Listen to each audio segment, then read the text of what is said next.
Hey, my guys, welcome to episode 11 of the cast. Today it's just Joe. Unfortunately, Pete is out. He's got a couple things to try to wrap up before the Christmas holiday. It's going to be a really short episode today. We just wanted to touch base before the holiday. Wish everybody a Merry Christmas, Happy Holidays, Happy New Year. We're going to be taking the next couple weeks off to celebrate the holidays with our family. We just wanted to touch base again, like I was saying, give you a little update on the Magic format of Standard.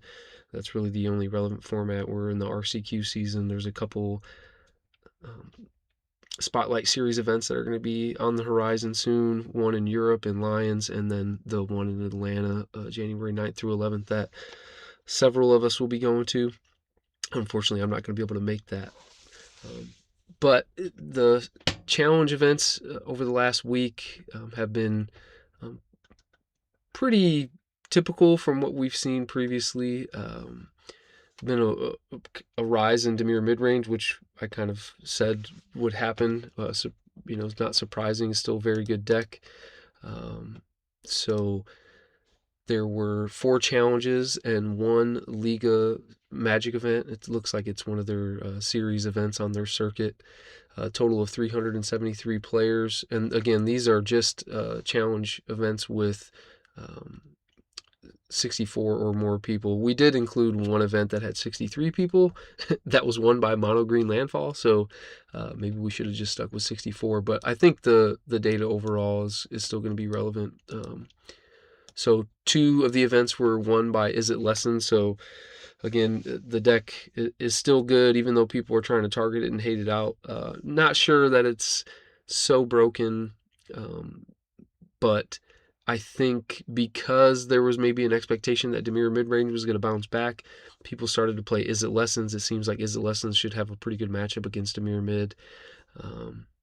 And then one was won by Mono Green Landfall, which is essentially playing Harmonizer and Ice Till Explorer and a number of green creatures just to try to rapidly build up a big green creature and kill your opponent. It was actually registered as Selesnya mid-range on mcgdex.net because it was splashing Get Lost and like a couple sideboard cards. One Dimir mid-range won one of the events, and then the Liga Magic Series event was won by Rakdos Sack, which was actually kind of like a spicy brew. We've been seeing some streamers play it. It's basically like a Rotten Mouth Viper Rakdos mid-range deck, playing Obsessive Pursuit and a number of other cards, Spiteful Hex Mage, some of these cards that put multiple permanents onto the battlefield that allow you to cheat out a Rotten Mouth Viper pretty quickly. So it was cool to see that little bit of innovation. And then in terms of kind of how the metagame broke down in the top 8 across those 5 events, 23% was Dimir Mid, 20% was Is It Lessons, 10% was Mono Red, 3% was Azorius Control, 8% was Azorius Control, 8% was Is It Prowess, which is the Is It Scam, aka like Splash Portal and Quantum Riddler, trying to cheat that powerful creature into play early in the game.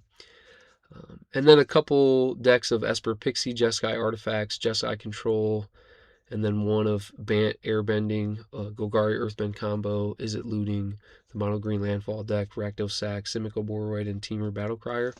So we'll see if this Rakdos Sacrifice deck is going to stick around. It seems like it could have some potential to it, but we'll just kind of have to see as we get more data and as things continue to develop.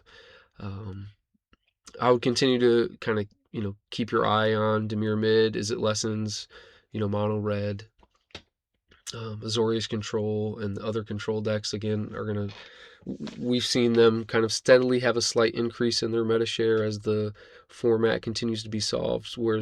So last week there was only 1 control deck in the top 8 of those 5 events from last week, whereas this week we've got 5 between Jeskai Control and Azorius Control. And I think Dimir Mid is starting to maybe prey on some of those, which, we saw that surge a lot. Whereas last week, there was only 2 Dimir mid-range decks making up about 5% of the top 8. Whereas this week, it's almost a quarter. So kind of as we expected, a huge resurgence in Dimir Mid.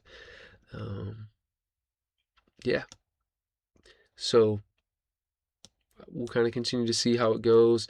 I've actually been playing with mono white tokens a little bit on Arena. Just haven't really been able to make it to any local tournaments or RCQs. Been very busy, but there's been some interesting decks popping up on Arena. There was one deck that Pete and I were talking about. It was like a 5-color control deck playing um, Cornucopia and Inevitable Defeat. Is trying to gain a bunch of life. There was actually the curse recorder thing going on. If it's a 2 and 2 red artifact, tap, copy a spell, and then you put a counter on it. If it has 7 or more counters on it, it deals 20 damage to you. But I imagine if you copy a couple spells with that card, you're probably not going to lose. So, interesting deck, but we'll just have to see. Obviously, it's not popping up here. There's not even any 4-color control decks in any of the top 8s of these 5 events. So, but again, I think that's it for today. We just wanted to touch base. We're going to be posting the data on our Dropbox if you want to take a look at what we've compiled here. Be sure to follow and subscribe. You can check out Pete and I on Twitter, or we've got the cast up on YouTube. We're also sharing links on Blue Sky. Be sure to comment. Let us know if you have any questions, comments either on Spotify or YouTube, any of the other social media posts. Again, we wish you all happy holidays and good luck. See you next week, my guys. Actually, it'll be a couple weeks. So see you then.